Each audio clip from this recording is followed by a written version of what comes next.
সে আমাদের লিডার নামে খ্যাত যে নেতা, আমরা শুনতে পেয়েছি তার নির্দেশে এই নির্বাচনকে স্থগিত করার জন্য অপপ্রয়াস শুরু হয়েছে। সেই কথাটা বলে না, নির্বাচনে একদল হারবে একদলকে বেঁচে যেতে হবে, কিন্তু তাহলে নির্বাচন কমিশনের সামনে দাঁড়িয়ে মত তৈরি করে জুলাই বিপ্লব পরবর্তী 4 কোটি যে তরুণ আছে, তরুণদের বিরুদ্ধে অবস্থান নিয়ে নির্বাচন বন্ধ করে দিবে, সেটা ছাত্র সমাজ মেনে নিবে না। আমরা গতকাল থেকে দেখতে পেয়েছি বাংলাদেশ জাতীয়তাবাদী ছাত্র দল গত 16 বছরে যারা আমাদের সাথে একই সাথে ফেসিবাদ বিরোধী আন্দোলন করেছে, গণতন্ত্রের জন্য আন্দোলন করেছে, বাংলাদেশের মানুষের ভোটাধিকার নিশ্চিত করার জন্য আন্দোলন করেছে, সেই দল বাংলাদেশের তরুণদের ছাত্র সমাজের প্রাণের দাবি ছাত্র সংসদ বন্ধ করার জন্য তারা আজকে নির্বাচন কমিশনের সামনে দাঁড়িয়ে মব ভায়োলেন্স তৈরি করছে। লজ্জা, পুরো জাতির জন্য এটা একটু লজ্জা। আরে ভাই, এই নির্বাচনে তো আমরা কেউ জিততেছি না, আবার হারতেছি না। এই নির্বাচনের মাধ্যমে জুলাইয়ের প্রজন্ম জিতছে, এখানে কোনো একক দল অথবা একক কোনো ছাত্র সংগ্রাম জিতছে না। জুলাইয়ের যে প্রজন্ম তৈরি হয়েছে তারাই জিতছে। কেন আপনারা এই জুলাইয়ের প্রজন্মের বিরুদ্ধে অবস্থান গ্রহণ করছেন? আমরা একই সাথে দেখতে পেয়েছি আজকেও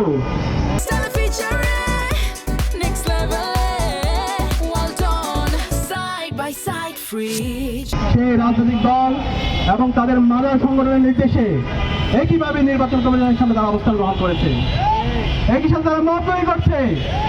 তাদের একটা দল জাতীয়তাবাদী আইনজীবী ফোরামকে পাঠিয়েছে হাইকোর্টের মধ্যে, এবং সেখানে প্রভাবিত করে যে রায় এসেছে সেটা একটা পথভ্রষ্ট রায়।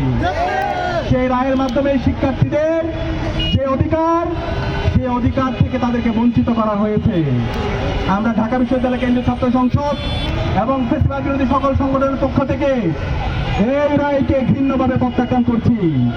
আমরা অনুরোধ করব, প্রধান বিচারপতি থেকে শুরু করে বিচার বিভাগে যারা আছেন, বিগত ফেসিবাদী আমলে যেভাবে আমরা দেখতে পেয়েছি ফেসিবাদী হাসিনা এবং তার দোসররা এই বিচার বিভাগকে কলঙ্কিত করার চেষ্টা করেছে, এই জুলাই বিপ্লব পরবর্তী নতুন বাংলাদেশে আবার যদি কেউ বিচার বিভাগকে কলঙ্কিত করার চেষ্টা করে, ছাত্র জনতা বরদাস্ত করবে না।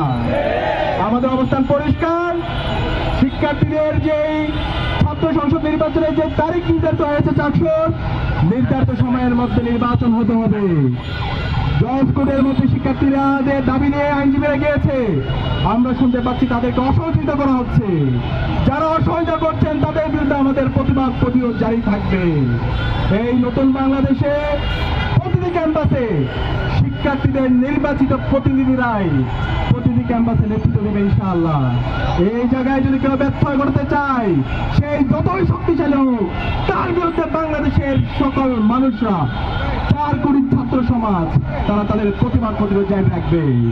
আমরা দেখতে পাচ্ছি জাতীয় নির্বাচনের সামনে আগামী 12 ফেব্রুয়ারি জাতীয় নির্বাচন, সেই দোহাই দিয়ে প্রথমে এই নির্বাচনকে স্থগিত করার চেষ্টা করা হয়েছিল। পরবর্তীতে আমরা নির্বাচন কমিশন সহ নির্বাচন কমিশনের উচ্চপদস্থ দায়িত্বশীলদের সাথে আমরা কথা বলেছি, এবং পরিপ্রেক্ষিতে শিক্ষার্থীদের দাবি এবং সবার মতামতের প্রেক্ষিতে 400 নির্বাচনের জন্য 20 তারিখ নির্ধারিত করা হয়। কিন্তু এরপরও আবার সে উপর থেকে সে আমাদের লিডার নামে খ্যাত যে নেতা, আমরা শুনতে পেয়েছি তার নির্দেশে এই নির্বাচনকে স্থগিত করার জন্য অপপ্রয়াস শুরু হয়েছে। আমরা বলতে চাই, আমরা আপনাকে সম্মান করে, আমরা আপনাকে শ্রদ্ধা করে, বিগত ফেসিবাদী আমলে আপনি জুলুমের শিকার হয়েছেন, কিন্তু আপনি জালেম হয়ে উঠবেন না। আমরা বলতে চাই, শিক্ষার্থীদের যে ম্যান্ডেট, শিক্ষার্থীদের যে দাবি, ছাত্র সংসদ নির্বাচনে আপনি বাধাগ্রস্ত করবেন না। এই নির্বাচন যদি বাধাগ্রস্ত করেন, তাহলে 22 ফেব্রুয়ারি এই জাতীয় নির্বাচন হবে। সেই নির্বাচনে বাংলাদেশের মানুষরা আপনাদের পরিণতি দেখিয়ে দিবে। আমরা চাই না আপনাদের বনাম ছাত্র ছাত্র সমাজ এই ধরনের একটা সাংঘর্ষিক পরিবেশ তৈরি হোক।